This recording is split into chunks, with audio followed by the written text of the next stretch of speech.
Welcome back जी। एक मरतबा फिर मैं सबको खुशामदीद करता हूँ अपने यूट्यूब चैनल पर।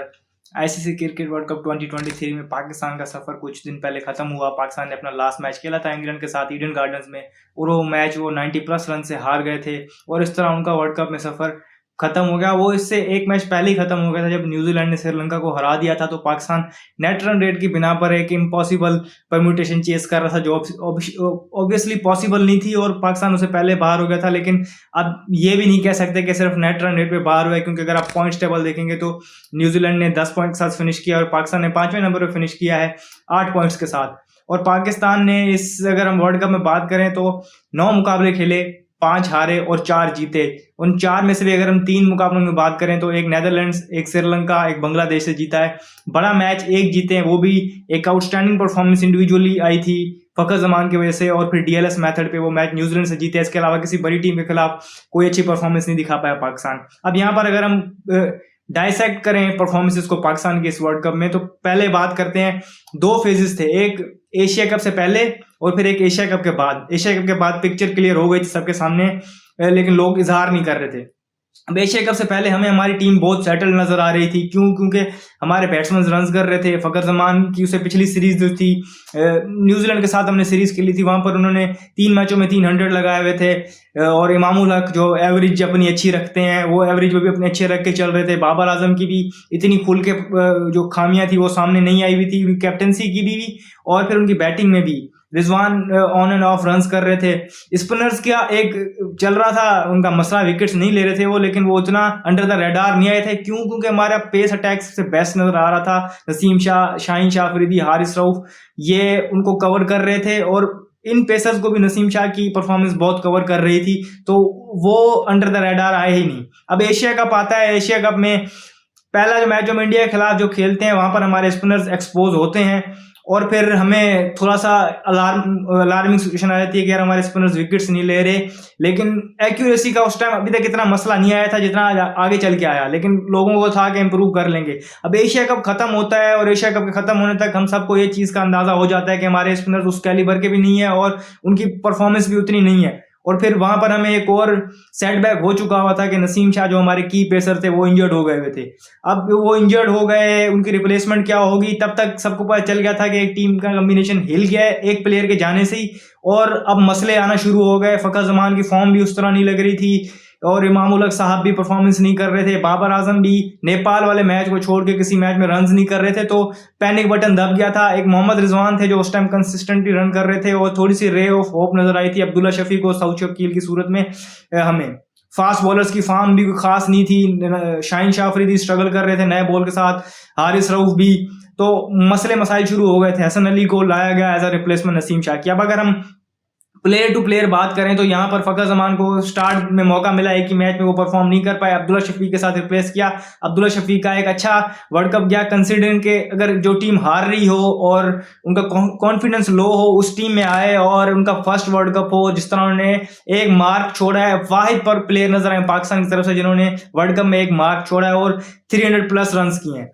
उसके अलावा अगर हम बात करें तो इमामुल हक बिल्कुल ही बिलो एवरेज परफॉर्मेंस, जितना वो अपनी एवरेजेस का ढिंडोरा पीटते हैं, और हम उन लोगों में से शामिल हैं, अपनी गलती तस्लीम करते हैं कि हम उनकी एवरेजेस को देख के जो बायलैटरल सीरीज में और अपोजिशंस की हमने नहीं देखी स्किल्स कितने थे, अपोजिशन को माइंड में रखे हुए बगैर हमने उनको सर पे चढ़ा रखा था कि वो बहुत बड़े प्लेयर हैं, होंगे टेक्निकली भी बड़े अच्छे हैं, लेकिन जब तक उनको अपना प्लेइंग स्टाइल नहीं चेंज करते या जब तक टीम के लिए खेलना नहीं शुरू करते। फिटनेस अगर आप देखें तो किसी भी एथलीट के लिए फिटनेस कितनी लाजमी होती है, आप उनकी फिटनेस का लेवल देखें, और फिर जिस तरह से वो मीडिया में आके मजाया किस्म के बयान देते थे जिससे और उनका मजाक उड़ता था। तो highly disappointing performance Babar Azam, जिन्होंने अपनी आखिरी प्रेस कॉन्फ्रेंस में कह दिया कि मेरी परफॉर्मेंस इतनी बुरी नहीं है। भाई अगर आप अपने आप को कहते हैं, और जिस तरह हम आपके फैन थे और हैं, फैन हैं आपकी बैटिंग के, लेकिन अगर आप चाहते हैं, इस तरह आपको प्रोजेक्ट किया जाता है कि आप नंबर 1 बैट्समैन है और ग्रेट बैट्समैन है, तो ग्रेट बैट्समैन एक टूर्नामेंट में सिर्फ 320 रन को अगर अपनी अच्छी परफॉर्मेंस कहता है, तो मुझे नहीं समझ आती कि फिर उसकी बुरी परफॉर्मेंस कैसी होगी। 320 रन किए उन्होंने सिर्फ टूर्नामेंट में, और कोई 100 नहीं है। इसके अलावा अगर हम बात करें तो इंपैक्टफुल इनिंग उनकी कोई नजर नहीं आई। एक ही इनिंग में जिनमें उन्होंने स्कोर किया, पाकिस्तान मैच जीता, वो भी फखर जमान का ज्यादा क्रेडिट जाता है उस इनिंग में, इनका कम है। तो वो अपनी परफॉर्मेंस किस परफॉर्मेंस से खुश थे हमें नहीं पता। अब्दुल्ला शफीक ने परफॉर्मेंस दी, वो हमारे लिए कुछ पॉजिटिव थे। रिजवान ने भी परफॉर्मेंस दी, उतनी नहीं दी। एक मैच उन्होंने मैच विनिंग 100 स्कोर किया, उसके बाद से उनकी बैटिंग में परफॉर्मेंस उतनी अच्छी नहीं ली। लेकिन अगर हम बात करें बाकी टीम के हिसाब से तो वो अच्छा कर रहे थे। सऊद शकील एक रे ऑफ होप नजर आए हैं, फ्यूचर के लिए अच्छी परफॉर्मेंस दे रहे हैं। लेकिन उन्हें मैच को फिनिश करना, अगर एक मरतबा इनिंग में आ गए हैं तो उनको स्टार्ट लेने के बाद चलाना पड़ेगा गेम को, ये उनको सीखना पड़ेगा। इफ्तिकार अहमद को इम्पैक्ट के लिए खिलाया गया था, नंबर ऊपर नीचे करते रहे, लेकिन एक आध इनिंग के अलावा वो भी इम्पैक्ट उस तरह क्रिएट नहीं कर पाए। बॉलर्स की अगर हम बात करें तो हमारे पेसर्स ने नए बॉल के साथ विकेटें नहीं ली। अगर हम शाहीन शाह अफरीदी की बात करें, उन्होंने टूर्नामेंट में 18 विकेटें तो ली हैं, लेकिन नए बॉल के साथ वो सिर्फ 3 विकेट ले पाए, जिसकी वजह से पाकिस्तान का ऑलरेडी, अगर हमने इस तरह मैंने आपको बताया, एशिया कप के बाद में पता चल गया था कि हमारे स्पिनर्स ने मिडिल ओवर में विकेट नहीं लेनी। विकेट्स हमने कहां से लेनी थी? नए बॉल के साथ। अब वर्ल्ड कप में आने के बाद नए बॉल से विकेट भी नहीं मिल रही थी, तो फिर एज अ कैप्टन आप परेशान हो जाते हैं, विकेट्स कहां से आएंगी? तो रन्स भी हमने देखा कि हमने इस वर्ल्ड कप में 4 मरतबा 350 रन कंसीड किए हैं। तो ये बॉलिंग, इस तरह की बॉलिंग के साथ आप वर्ल्ड कप नहीं जीत सकते, ये given on writing on the wall होता है। स्पिनर्स हमारे, मैंने आपको पहले कहा कि बहुत ही, अब यहाँ पर अगर मैं बात करूं पेसर्स में से, मैं बात करूं शाहीन शाह अफरीदी खेलते हैं लंबा फॉर्मेट, वो अपनी फॉर्म शायद रीगेन कर लें।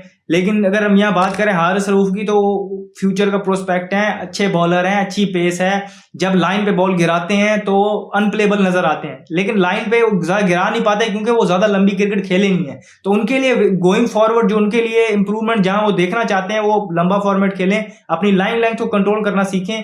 और स्पेस पे अगर आप अच्छी लाइन लेंथ पे बॉलिंग करेंगे तो फिर बैट्समैन को आप तंग करेंगे। लेकिन जिस तरह उन्होंने इस टूर्नामेंट में वेवर्ड बॉलिंग की है, तो लंबा फॉर्मेट खेलना कितना जरूरी है ये उनके लिए, उनको समझ आ गई होगी। यही बात मैं शादाब खान के लिए भी करूंगा कि शादाब खान ने भी, अगर हम बात करें तो एक तो अगर उनके जितने इंटरव्यू सुने, वो उन्होंने वो रूल जो बताया था फ्रॉम 11 till 40 था, वो जो रूल है कि एक फील्डर एक्स्ट्रा जो अंदर आता है, बाउंड्री ऑप्शन खुलता है, वो उनके माइंड पे बहुत ज्यादा सवार था। और फिर वो लंबी क्रिकेट खेले नहीं हुए थे, तो ये प्रेशर उन पे आ गया कि मैं बॉल उस जगह पर जहां वो लैंड करना चाहते थे वहां वो कर नहीं रहे थे, और लाइन लेंथ का मसला था, और स्पिन बिल्कुल नहीं मिल रहा था उन विकेट्स पे, तो वो एक्सपोज हुए। नवाज का भी यही है।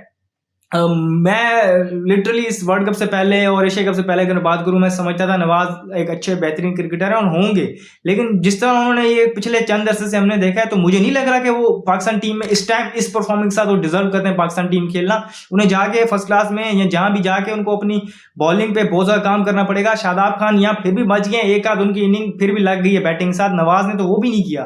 तो नवाज की तो बॉलिंग, मतलब मुझे एज अ बैट्समैन अगर मैं देखूं, मुझे तो कोई थ्रेट नजर नहीं आ रहा होता उन्हें, वो कैसे बैट्समैन को आउट फॉक्स करेंगे या क्या करेंगे, कुछ समझ नहीं आ रही होती। तो नवाज भी बिल्कुल ही बिलो एवरेज नजर आए। शाहीन शाह अफरीदी ने नए बॉल के साथ सिर्फ 3 विकेटें ली हैं, और बाकी विकेटें उन्होंने, वो जिसको कहते हैं ना इम्पैक्ट वाली विकेटें या इम्पैक्ट वाली बॉलिंग, वो उनसे नहीं हो पाई, ये फैक्ट है। और अगर इस तरह का फैक्ट अगर हम बात करें तो फिर कैप्टन के लिए मुश्किल हो जाता है।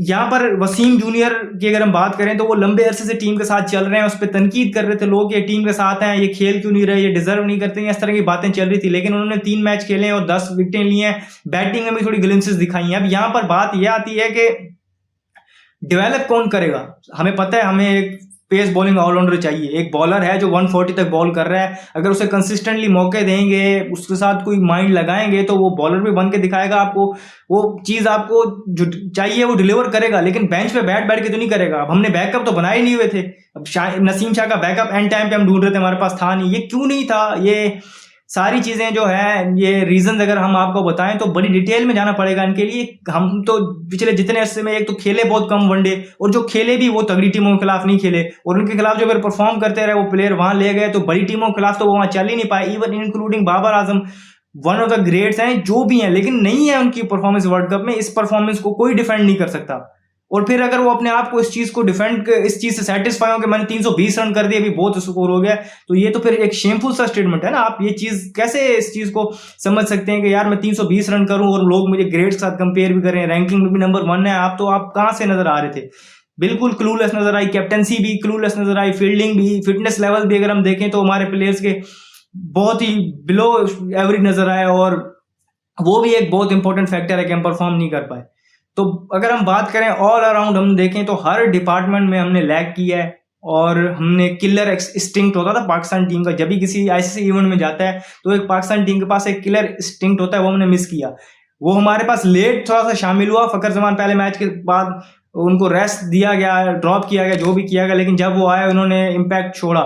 अब यहाँ पर अगर हम बात करें, वर्ल्ड कप से पहले भी ये चीज़ें हमने डिफाइन की थी कि अगर अग्रेशन और अग्रेसिव क्रिकेट आपने पाकिस्तान में देखनी है तो आपके पास एक ही प्लेयर है पूरे स्क्वाड में नजर आता है जो 6 हिटर आपके लिए बन सकते हैं, वो फखर जमान है। इसके अलावा आपको आपके टॉप ऑर्डर में तो ऐसा है नहीं 6 हिटर, तो हमने उसे बिठा दिया था।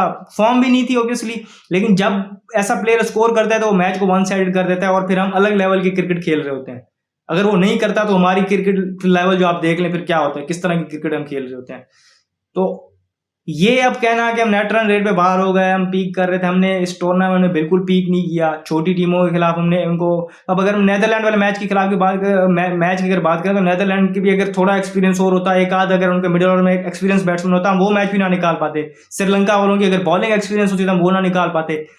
बात यहाँ पर यह है कि कंप्लीट मैच तो हमने इस वर्ल्ड कप में कोई खेला ही नहीं है।